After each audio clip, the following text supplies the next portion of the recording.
আসসালামু আলাইকুম। Gravity school of সায়েন্সের পক্ষ থেকে সবাইকে আন্তরিক শুভেচ্ছা এবং অভিনন্দন জানাচ্ছি। আমি এইসার হাবিব।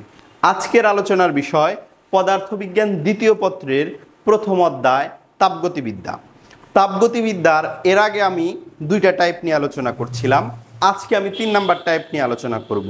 তাহলে আজকে আমরা তাপগতিবিদ্যার ধারাবাহিক লেকচারের 3 নাম্বার লেকচার এবং টাইপ 3 নিয়ে আলোচনা করব।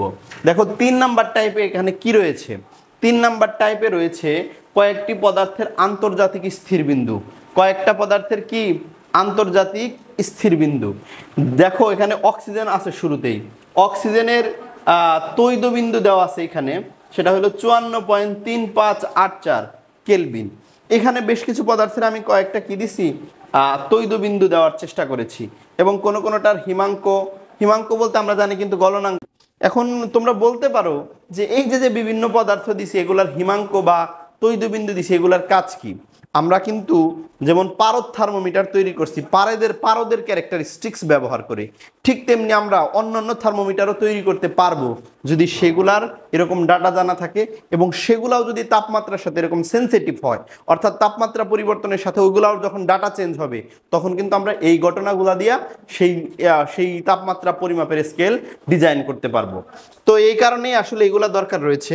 তবে মেন দরকার যেগুলা পরীক্ষায় আসবে সেটা হচ্ছে এটা, যে তাপ বিভিন্ন স্কেলের বরফ বিন্দু এবং স্টিম বিন্দু জেনে রাখা।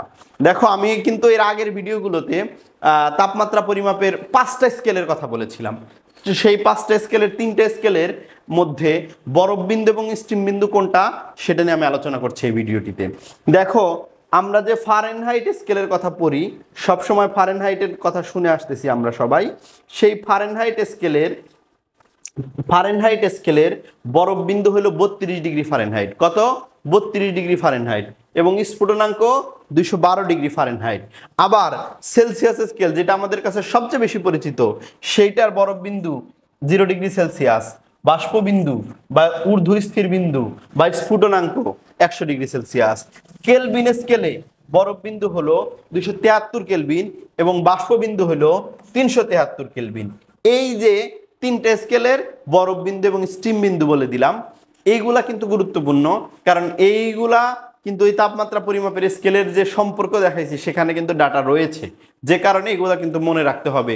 এছাড়াও এটা এমসিকিউতেও আসে যে কি বলে সেলসিয়াস স্কেলের অনুসারে স্ফুটনাঙ্ক কত বা কেলভিন স্কেল অনুসারে, স্পেশালি এই দুইটা না আসলেও ফারেনহাইট স্কেলেরটা প্রচুরই আসে। ফারেনহাইট স্কেলেরটা সবচেয়ে বেশি আসে, যে ফারেনহাইট স্কেল অনুসারে স্টিম বিন্দু কত, ফারেনহাইট স্কেল অনুসারে পানির হিমাঙ্ক কত, বা ফারেনহাইট স্কেল অনুসারে নিম্ন স্থিরাঙ্ক কত।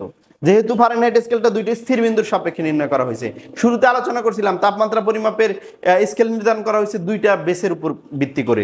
একটা হচ্ছে 2 স্থির বিন্দু, আর একটা হলো 1 স্থির বিন্দু। এই যে এগুলার ক্ষেত্রে কিন্তু 2টা স্থির বিন্দু রয়েছে। তাহলে এগুলা কি 2 স্থির বিন্দুর সাপেক্ষে যে তাপমাত্রা পরিমাপের স্কেল তৈরি করা হয় তার মধ্যে লাগছে, তার মধ্যে ব্যবহার করা হয়েছে।